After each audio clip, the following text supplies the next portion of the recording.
This is a really crazy and bizarre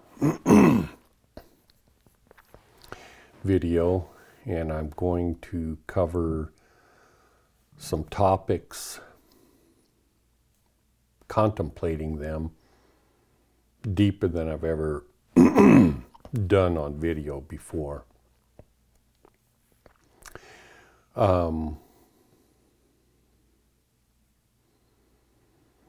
And so I might stop every now and then. Forgive my cough, I got a little bit of allergies going on.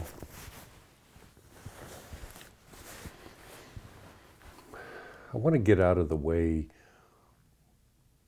one concept that somebody asked me, because I haven't covered it for a while.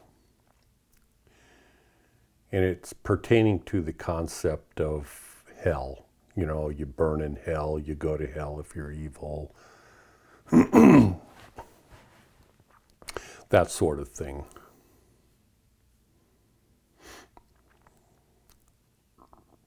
From a Christian standpoint, or shall I say, I'm addressing Christianity in regards to hell, the concept of hell with a devil in charge,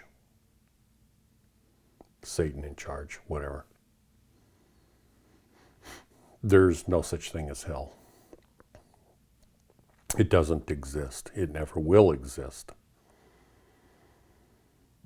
I suppose you could consider this reality we are currently living in as being hell.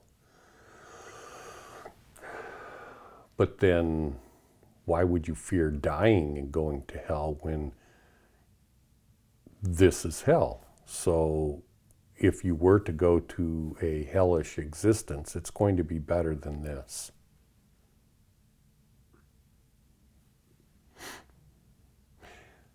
Let's talk about the logistics of what would constitute a hell.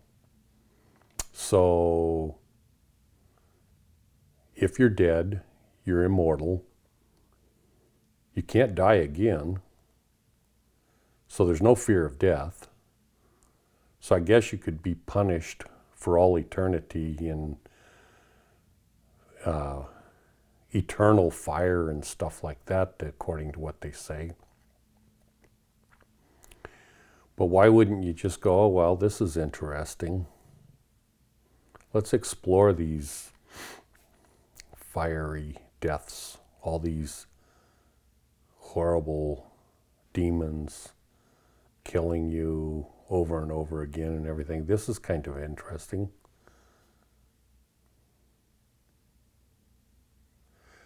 Who's the jailer? Who is the jailer? Who is eternally going to end up being the jailer? The entire concept of hell vanishes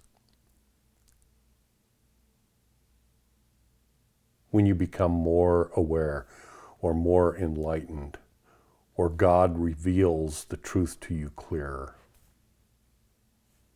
Do you really think the God that Jesus prayed to is going to waste his time or life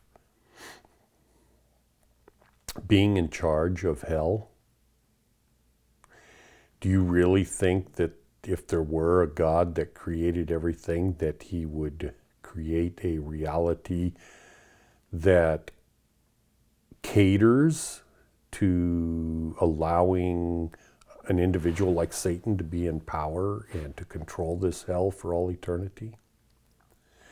I mean, the questions just go deeper and deeper and deeper, but when you become, instead of focusing on the concept of hell, just put that out of your head and instead think about the concepts of God, of enlightenment, of spiritual eternity, of Brahma, and think about these things and study upon these things, because you're never going to find the truth when you look in the darkness.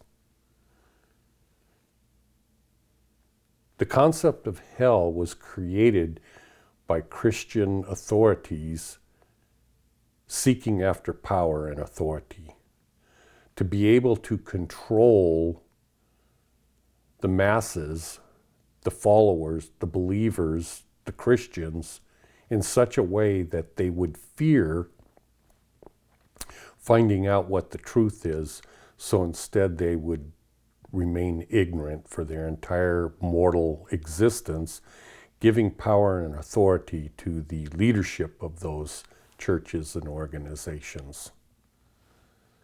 That's what hell is. It's just a figment of someone's imagination to control ignorant people. You can't have it both ways and say, well, I worship a God that is based upon love and wisdom and intelligence, and then at the same time hold that apparently there's a hell that he's going to cast you into for all eternity because you were a dipshit somehow and you accidentally or on purposely did something stupid that, whether you regret it or not, it doesn't even make any difference. The point being is, what kind of a God or an intelligent God is going to create a hell for you? Wouldn't you in return say, well, I'm not going to worship that God? Or are you going to follow that God in fear? Because if you're doing things based upon the fear of going to hell, you might just as well go to hell. Does that make any sense? That would be the equivalent of being in a marriage. And if I were to say to my wife, oh dear sweetheart, I'm going to kick your ass, I'm going to beat you up, I'm going to break your arms, I'm going to pull your hair out, I'm going to bust your jaw if you don't do what I tell you to do. Now, of course, that happens throughout the world because we live in hell all the time. But given the opportunity, do you think that that woman is going to put up with that shit? If she were to win the $1 billion lottery? Or if she was promoted to being the leader of a country and she had all the power and authority of the police, do you think for 1 minute she would put up with that crap? Of course not.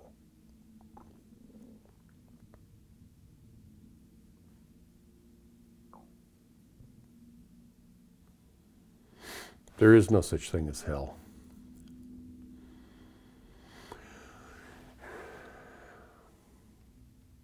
So do you think that if you were to use that authority and power, you will either do what I tell you to, or I'm going to just beat the holy hell out of you? Are you going to love that person that tells you that? Would you love a God that told you you're going to go to hell? And if you can honestly say, yes, yes, I love that God, then you're a hypocrite. And at the same time, you're an idiot.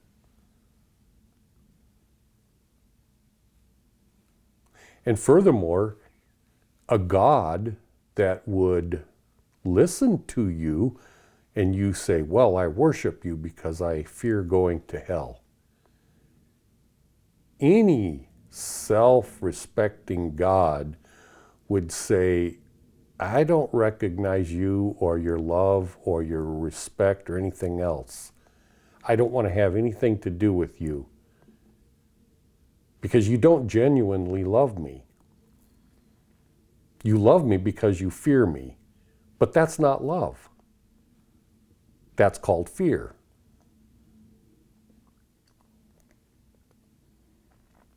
A person that truly has love for one another doesn't have any fear.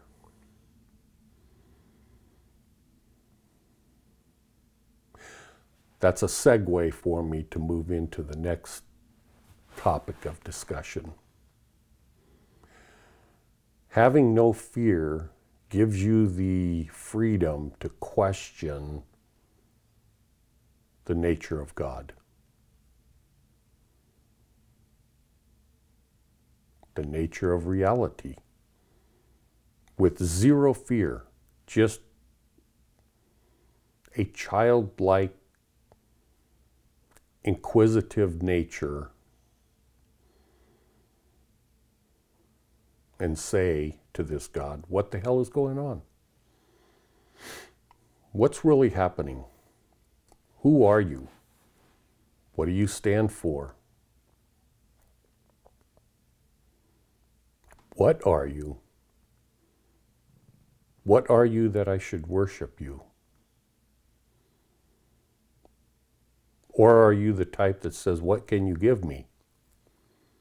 I want more from you. Teach me more. Enlighten me more. Kill my enemies. I want more money, power, authority. Give me, give me, give me, give me, give me, give me, give me. What are you going to give that God? What are you giving in return? Or are you going to listen to these other gurus that say there's nothing to give?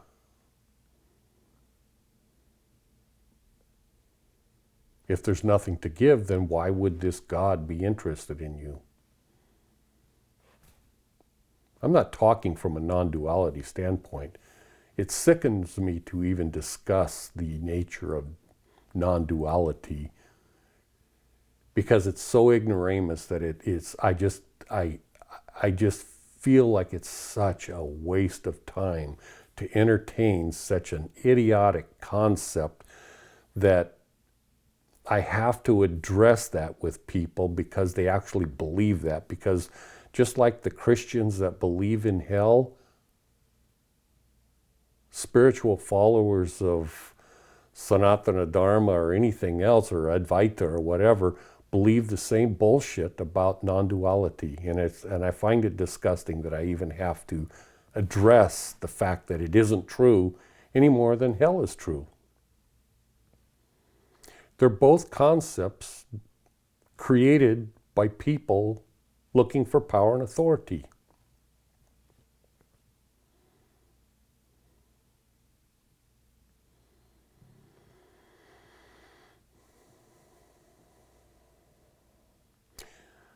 Let's segue into another thing. I was thinking about the concept of the Christian story of Jonah and the whale, and how that applies to me directly.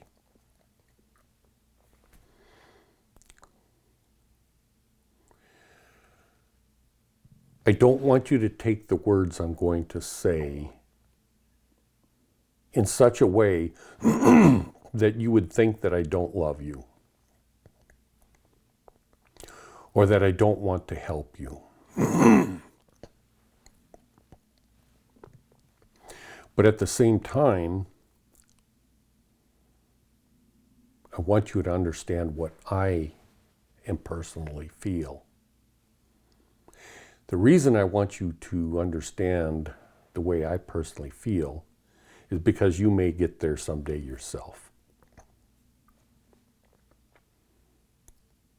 And since I'm not interested in followers, I'm not interested in anyone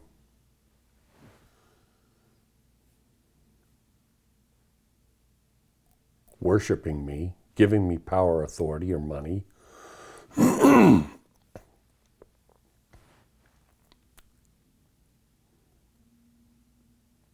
And then to compound that even further, I almost wish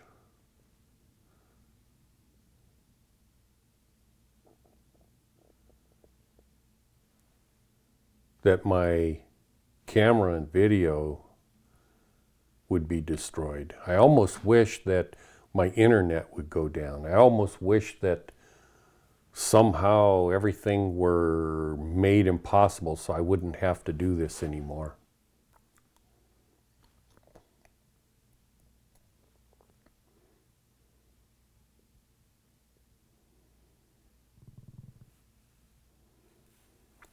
But at the same time,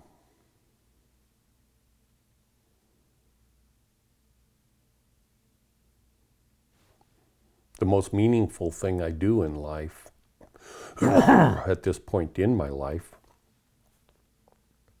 is make videos to help people understand what reality really is. It's not only the most meaningful thing, but it gives a feeling of joy, happiness, the feeling of nirvana, shunyata.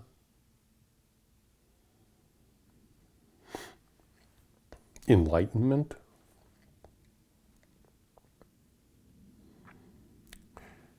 Let me give you a warning, but it's not a warning of any dire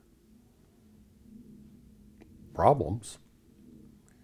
It's just a warning of what is in store for you on your spiritual path should you go so far that you become enlightened.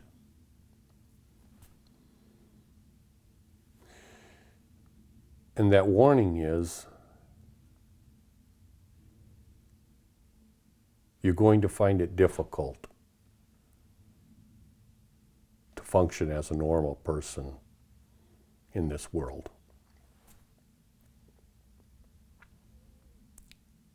For many years, you were going to walk around kind of like in a daze, like a zombie. You will walk in crowds of people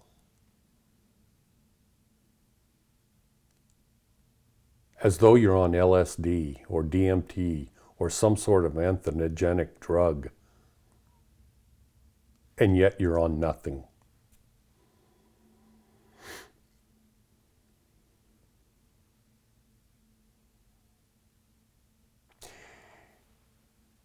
You will be sort of aloof of everything in existence. You will appear to be a sociopath to everyone that knows you or meets you while you're in this state of, I don't even know what to call it, actually. I don't even know what to call it. There's no name for it that I know of.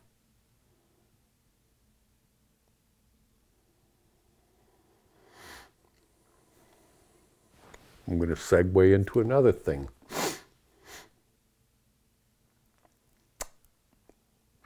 This is where the inquisitive mind, your inquisitive mind,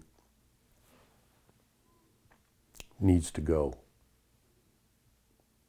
if you're ever to become enlightened. You listen to the gurus talk about samadhi.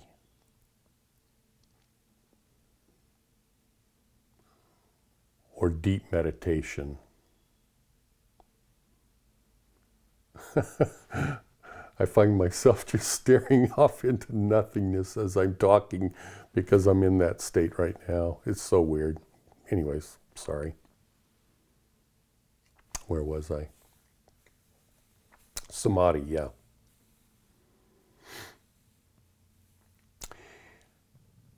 Who is experiencing samadhi? What is experiencing samadhi? They talk about how you go and you meditate and you focus upon a single point to where the point becomes so small that it eclipses infinity into nothingness.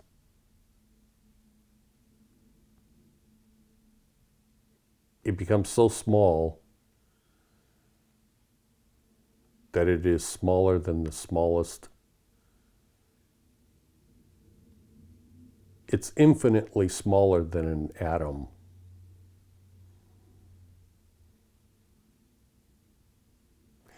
And yet emanates more light than what is available in the universe.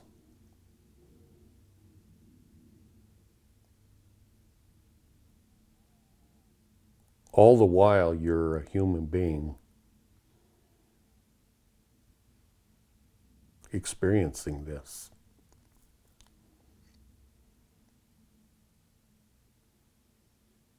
And while you're experiencing it,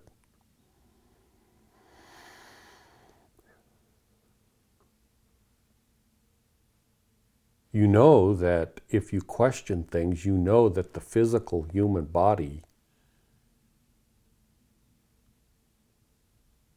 wants to escape, wants to interact with this reality, wants to go answer the door, get up, watch TV, listen to music, eat something.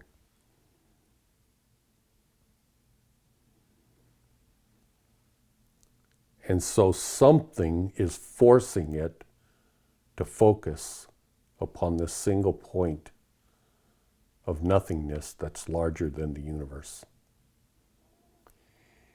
And it puts you in a state which some refer to as samadhi.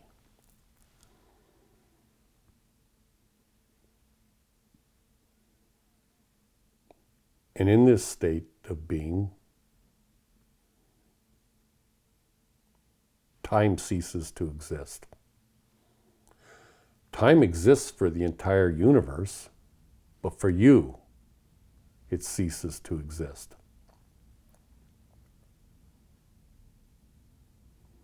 And as the world goes, maybe an hour passes, maybe 4 or 5 days pass, maybe 15 minutes pass. But to you, an eternity may have passed. You might have gone back in time or forward in time, or maybe you've experienced all time. This could have happened in 5 minutes, or it could have happened in 5 days. The physical body is separated from that experience.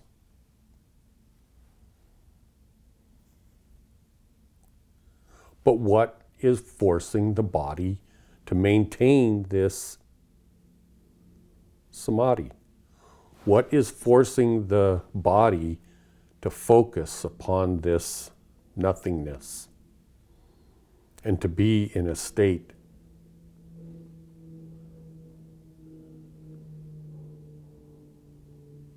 of intense awareness of nothingness? What is forcing the body to do that? It isn't God. It isn't the God of this reality. The God of this reality is causing the physical body to be hungry, to want to wake up, to recognize what's all around it, to go eat something.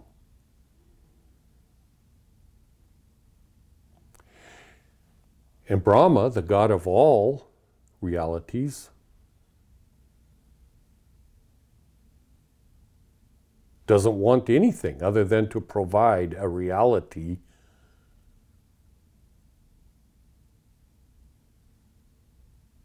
for that thing, that awareness, that essence, that Atman, that reality of whatever it is that I call the essence of you, is forcing the physical body to remain in a state of samadhi. Or call it super intensive meditation.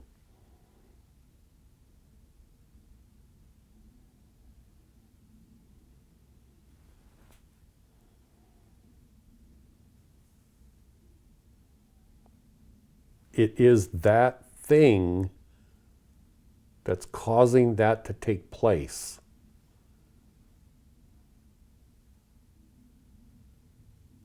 that is the true you. The true essence of what you are.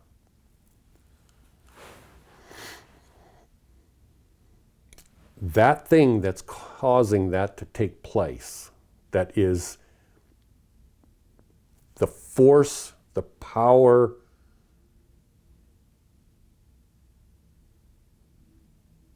the determination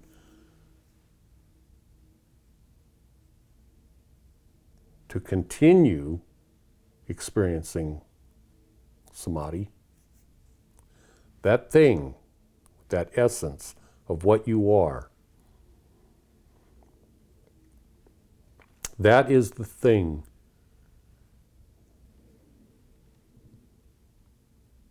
that you are. That is the thing that has no ego to it. It has no attachments to this reality or any realities. It chooses upon itself what it wants to be.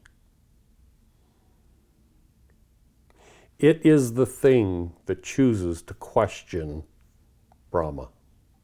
What are you, Brahma? What do you stand for? It is the thing that can question God and say, do you love me? Why do you love me? Do you hate me? Why do you hate me? What are you?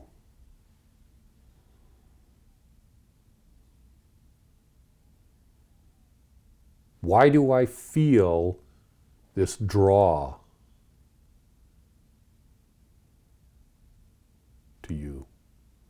Why do I feel opposed to you? What is going on? Because that essence of what I was talking about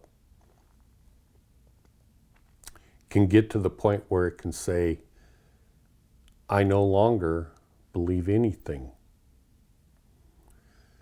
I no longer believe anything written, any of the Vedas, Bibles. I don't believe anything that's written. I don't believe anything I see or hear or feel. I only believe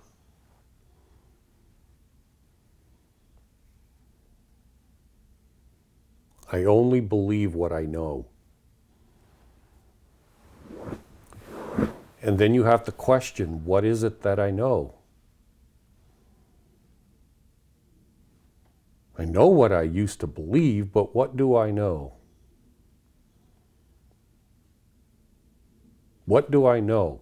Quit going around supporting things that you believe, things that you've heard are true, things that seem to be true. But what do you know? Don't confuse things with what you believe with what you know. Do you know what gravity is? Do you know what light is? Do you know what hatred is? Do you know what God is? Do you know what love is? Do you know what enlightenment is?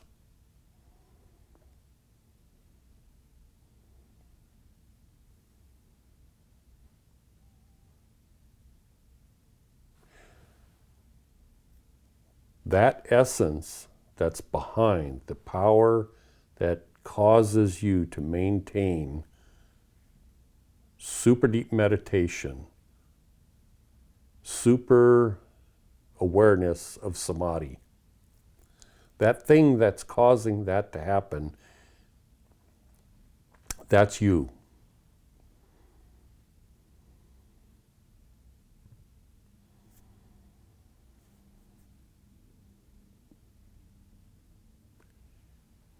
Christianity says there are people that are born again Christians. Well, if you're born, you have to start from nothing. So they're not born again. They don't know what the hell they're talking about. They're parroting a concept that they know nothing about because they're not born again. You can't take a baby that comes out of the womb and instead of crying, starts spouting off trigonometry and the square root of astronomical numbers, or says, hey, I want to go for a motorcycle ride. No, it starts off goo goo gaga. It starts from nothing. Born again Christians do not start from nothing. They're just parroting what everyone tells them. The concept of born again was initially brought about by Jesus.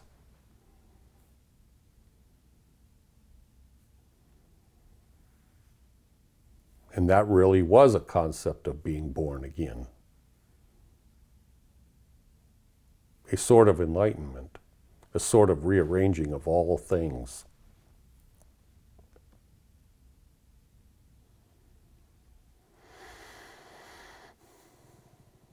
You need to do that.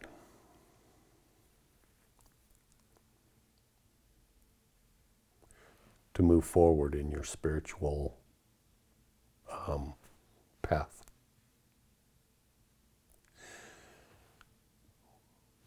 Segue into another concept. I don't know how you can participate in, not to participate, I don't know how you can experience really super bizarre, supernatural things if you're entirely all by yourself and you're not interacting with other people. Maybe you can, I don't know, but I don't know how you can. And I don't even know if it's necessary. It may be necessary for some people, it may not be for others. But for me personally, I spent 35 years as a Mormon, Latter-day Saint they call it nowadays.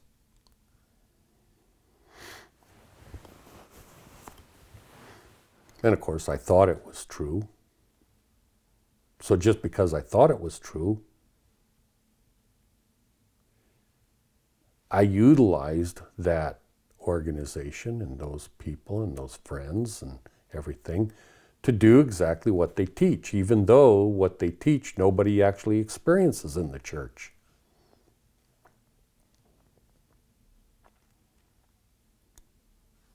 They just go through the motions. I didn't go through the motions. I actually experienced miracles. When they say, John, hey, we want you to participate. We need to go give a blessing to somebody. Their child is dying. They've had a terrible accident. They need a heart transplant. Who the hell knows? It's a constant. When you're in an organization with an award of hundreds, several hundred people, there's always people in dire straits. And in those situations, occasionally, they'll say, hey, John, you're a first counselor to the Elders Quorum president. We'd like you to participate and go give a blessing to someone. Well, of course, all the normal people that did that sort of thing, they would, it was just a routine for them, but it wasn't a routine for me.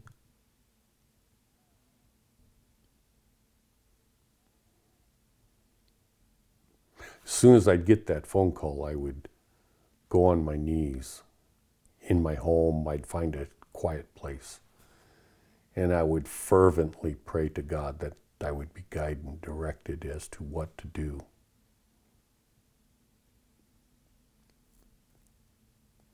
And then when I would go out,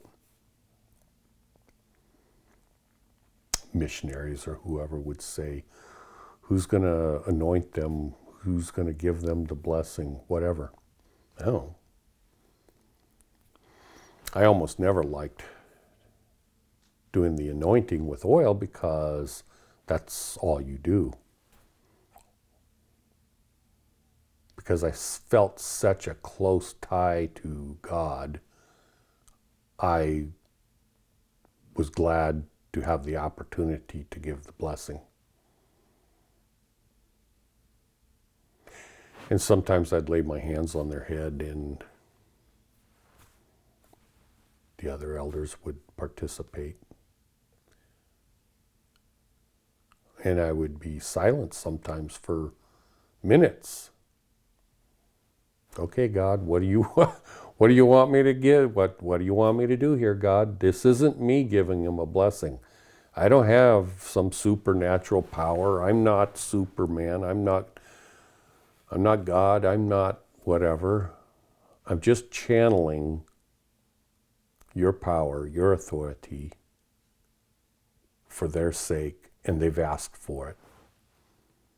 So what is it I'm supposed to do here? Do you know personally how difficult, I mean, if you're not a psychopath or a sociopath, or if you have empathy, do you know how difficult it could possibly be to be in a situation where you're laying your hands upon someone's head to give them a blessing, and they're laying there, and they might be dead in an hour, or who knows what the situation is? What are you going to do? Because you kind of fear, as a normal human being, you would be fearful to say, oh, I bless you to be completely healthy, and you'll stand up, and you'll be healthy, and you'll be wonderful the rest of your life, and everything will be peaches and cream, and everything's going to be wonderful. Blah, blah, blah. And, yep, we're done here. And then you walk out, and 2 hours later they're dead, and you go, I guess that didn't work. So consequently, you're not going to give them a blessing like that because you fear being proven that you weren't actually listening to God. Since if you were, why would you give such a blessing that didn't work out? On the other hand, it's always safe to just go, well, God blesses you with all the things you want or need according to your own strengths. That's a cop-out.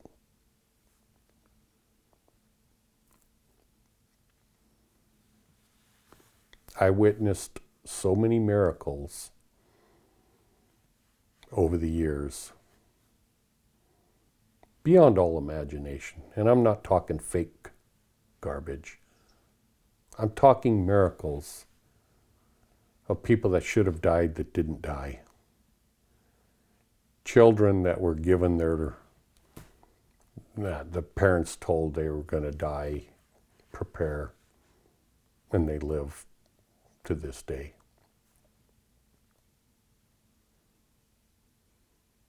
It is incredibly humbling to be a participant in that sort of thing.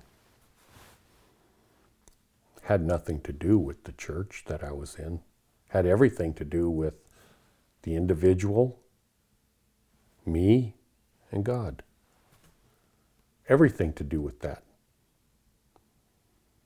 The church simply provided the opportunity and the people for that to happen. Had nothing to do with the organizational leaders. It didn't have anything to do with anything other than the individual, me, and God.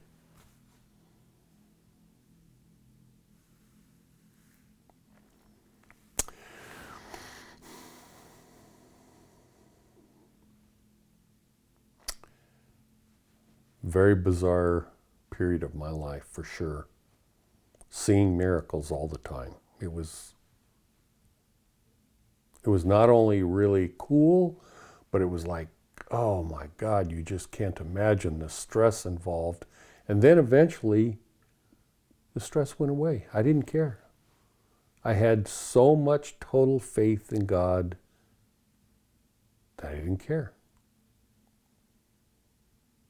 Yeah, I cared and I had concern for the people that were suffering,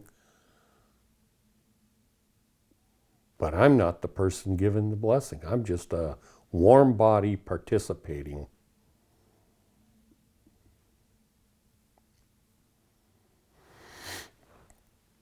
Getting back to you personally, you need to question what it is you want in life. What is this life going to provide for you? No, that's maybe not the right way to say it. What is the point and purpose of your life?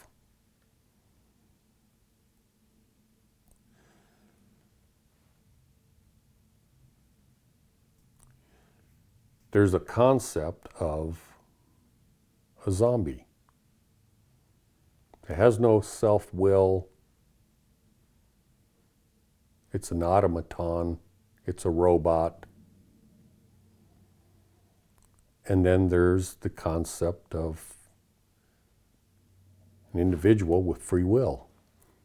Now, free will destroys the concept of non-duality.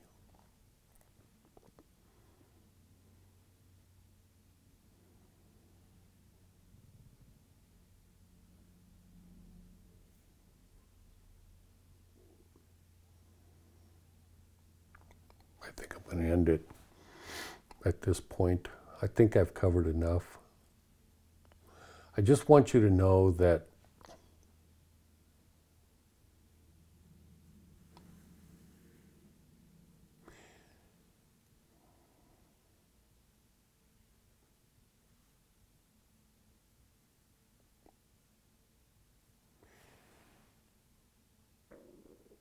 it's super, super, super, super, super satisfyingly bizarre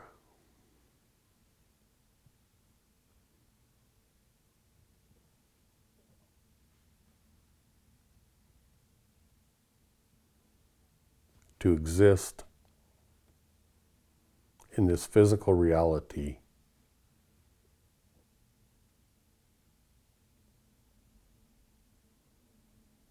and at the same time be enlightened.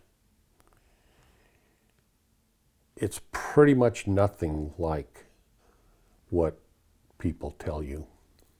Well, there's not very many people that tell you. Honestly, I don't know. I highly doubt there's a dozen enlightened people on the planet alive at this point right now in time.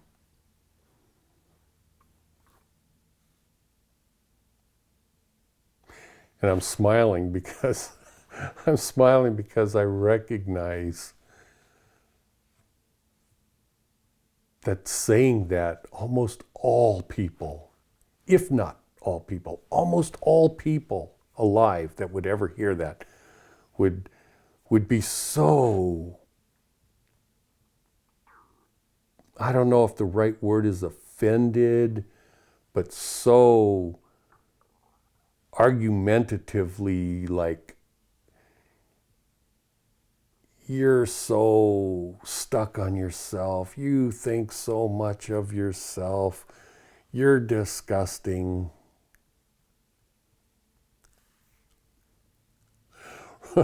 Rather than the opposite would be, really? Seriously? Oh my Lord. I want to know what that guy knows. But nobody, almost nobody would act that way. I mean, they certainly didn't act that way around Jesus. Their reaction was the opposite when he started to reveal things about himself. He didn't do that initially. He was very secretive about his enlightenment, about his connection to Brahma. He didn't tell anyone. In fact, in rare instances, it's said where he would say, "Don't tell anyone. I'm telling you this, but don't tell this to anyone else." Because as soon as word got out that he was what he said he was in the end, he wasn't long for this world. They hung him on a cross and killed him. Because it's so offensive in this world for someone to actually have the truth, to be enlightened. It's so offensive to this ignorant reality, this ignorant world, these ignorant people. It is so offensive that they would rather kill someone that claims to be enlightened than to listen and learn.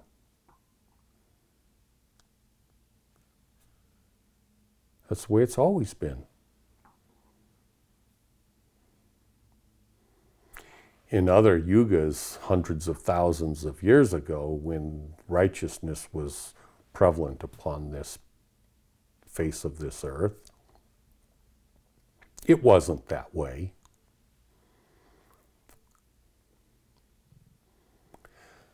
But it is today in the Kali Yuga. And it's not going to change without an abrupt.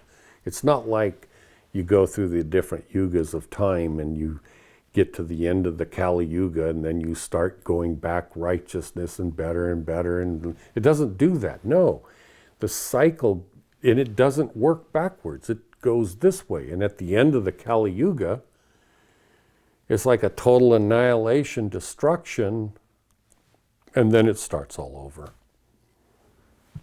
It starts all over from the very top of the most highest level of enlightenment, or having the truth prevalent amongst all people. So it's not a gradual getting good, it's a gradual getting bad. But in this bad Kali Yuga time, that is the period of time when, since you're reborn, I mean, you've been reborn hundreds, if not thousands of times as a human being already. But it is during this period of time in a Kali Yuga when you have an opportunity to grow leaps and bounds, spiritually speaking.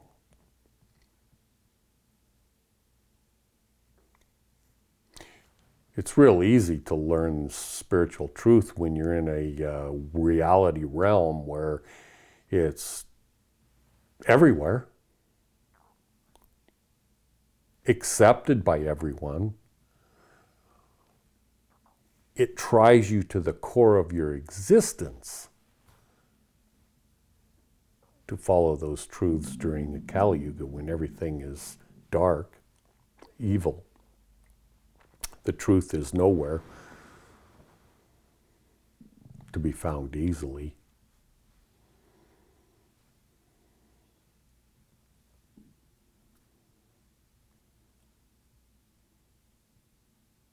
So I don't care what people think of me.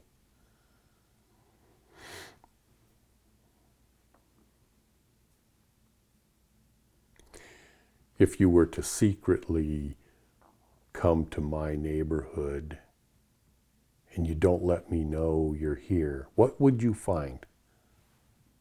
And you knocked on the doors of all my neighbors.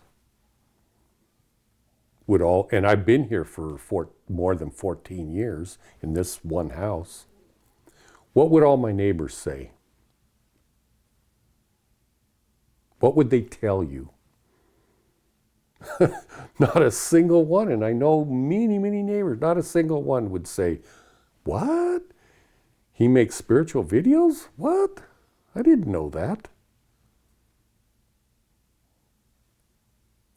what do you think of him personally? Oh, we're blessed to have him in our neighborhood. He's nice. He fixes things for us. He's always available to help us out. He's really interesting. He's always in his shop building things. Very interesting individual.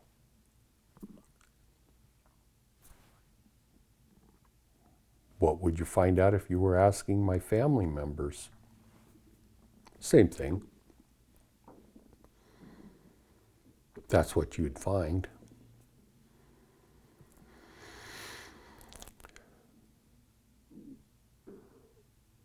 So I have the ability to reach out through YouTube or just my writings to random people who are able to see what I talk about. Do you know how rare you are? I mean, seriously, do you know how rare you are to be watching me? I mean, seriously, do you know how rare you are? Take a look at the count on YouTube. Like 2 weeks go by and maybe 100 people watch this. And you could say, well, that's because he's only been doing it for a month.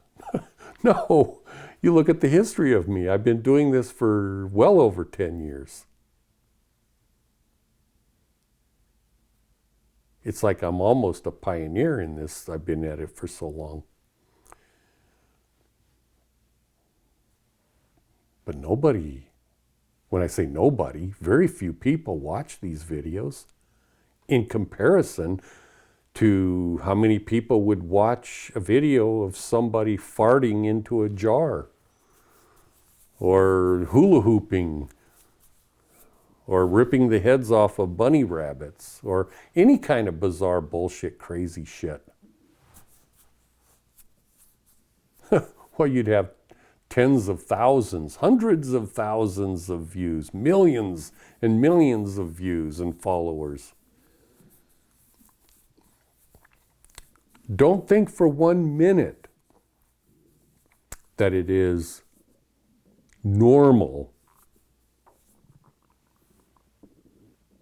for you to be watching a video of me.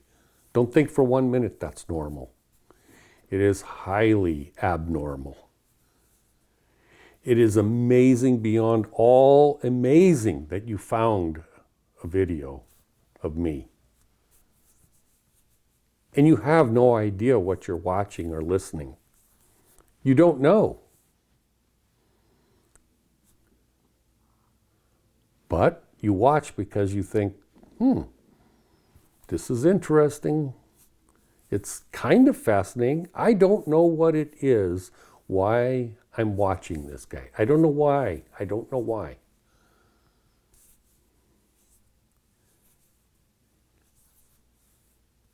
But you watch because you have this connection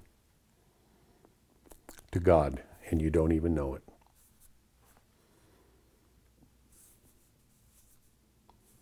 Do you know 100 people in a world of 7 or 8 billion people?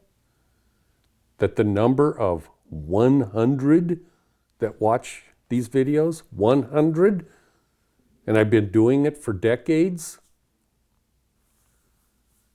is so freaking rare that it's impossible. The only possibility for it to be this way is that there are supernatural forces suppressing this. And also because, like Jonah being swallowed by a whale,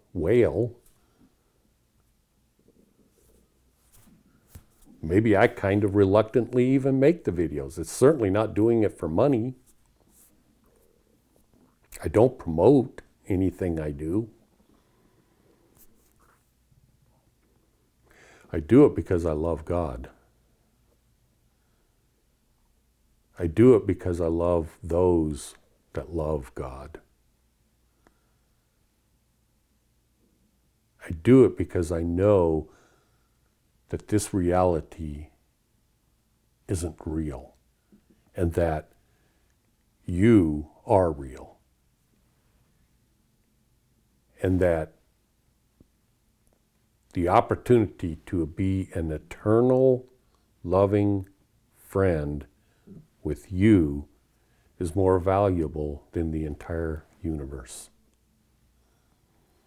That's why I do it.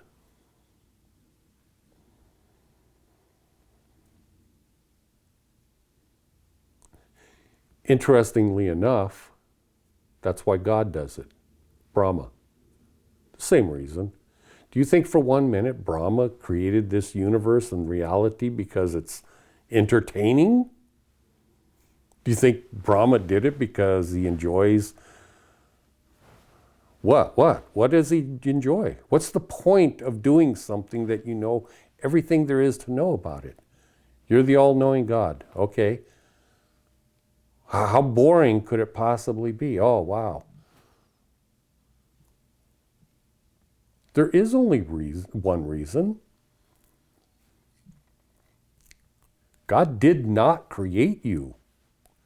God created this reality for you. Because God loves you. Because that's the only point and purpose of anything.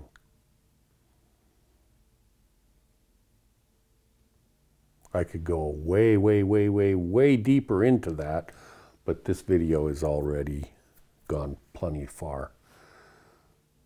Maybe in the next video I'll go way, way, way deeper into the source, the essence of Brahma, the source, the essence of Vishnu, the source, the essence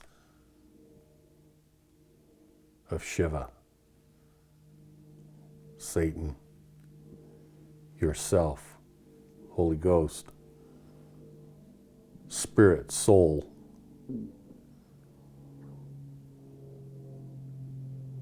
Prior to this kalpa of existence, prior to all kalpas of existence, what's beyond the life of Brahma, according to Hindu theology, which is trillions of years from now. It's like they say we're halfway through or the life of Brahma, which is trillions of years, according to Hinduism. So where did Brahma come from? What is the source of Brahma? What is Brahman? What is the source of Brahman? If everything is nothing, then what is this?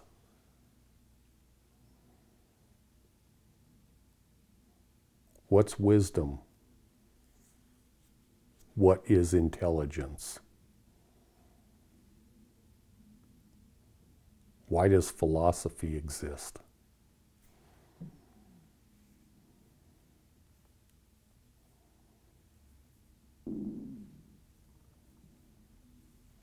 All of these questions have answers.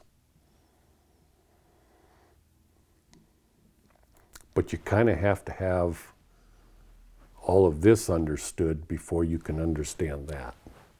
Otherwise, that doesn't make any sense. So you need to do your homework. You need to pray. You need to pray to this unknown God for you to understand what I'm saying. You need to pray to this unknown God for forgiveness for being hateful, mean.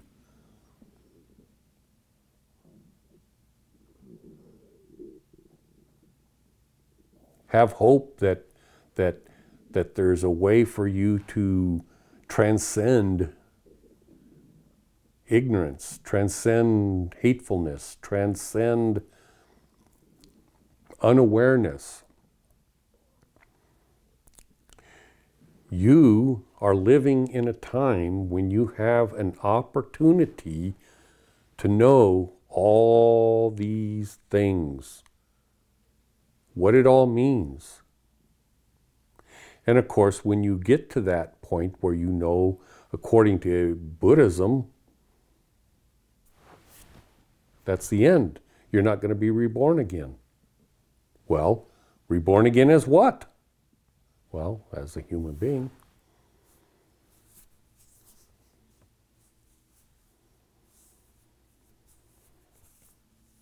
So when you're aware at that level, and you've gotten to that point, and you know that this is the end of the road for you in regards to being reborn again as a human,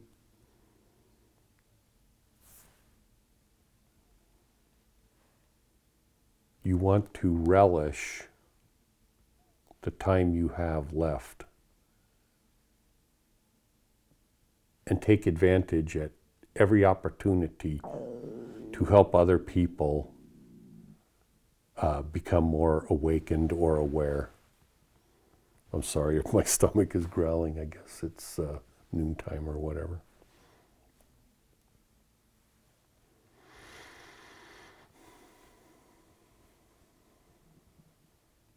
You have to do your homework. You have to pray. You have to pray.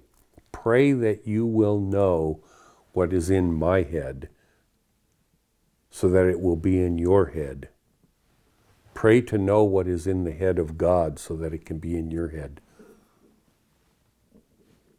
Pray to have an awakening, an enlightenment experience. Pray to this unknown God for help. Don't pray to yourself, because you're not going to learn anything to pray to yourself. Because you already know everything that you know. The only way to know more than you know is to get it from another source. And you can't get it from another source if you don't ask. Because you can't steal it.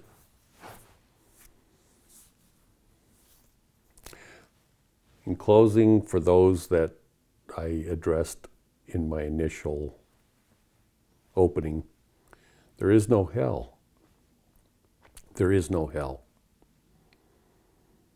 It's a ruthless lie created by vicious people trying to maintain their control of ignorant people for the sake of their own power, well-being, money, authority.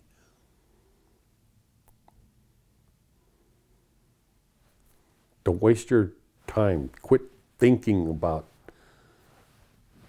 things that are just wasting your time, wasting your life.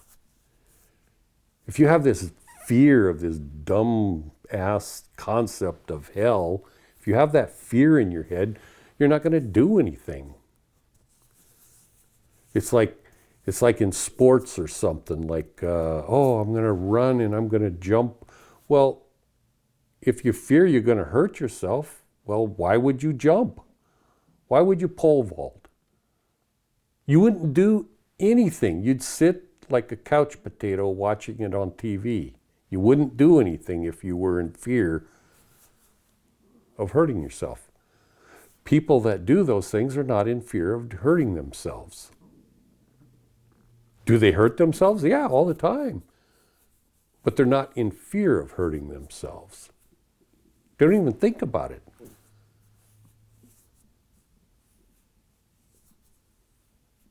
There is no hell. When you dwell on that concept, it inhibits you from asking those critical questions that you absolutely have to have answers to transcend your awareness level. You have to ask this deity, this God, this Brahma, Vishnu, whatever. You have to ask this entity for knowledge and wisdom. And you have to ask with a heart filled with love. Because if you ask for any other reason for the basis of your asking, well, you might as well ask Satan, because only Satan respects power and authority. God respects love. You have to ask based upon love. Do you really think a God prefers you to be an ignorant dumbass?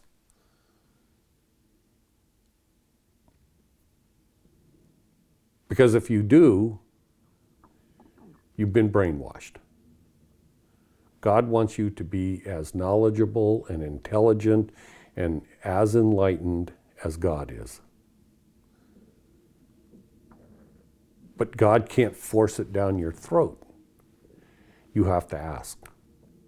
You have to be humble. You have to have a heart of gold, a heart filled with love, and ask.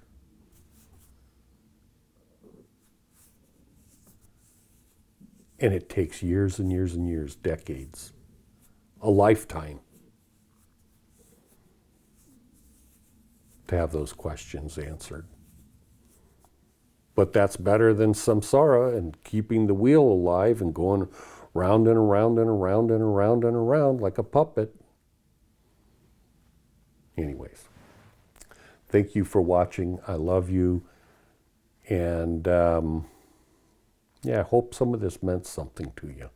I hope you got something out of it.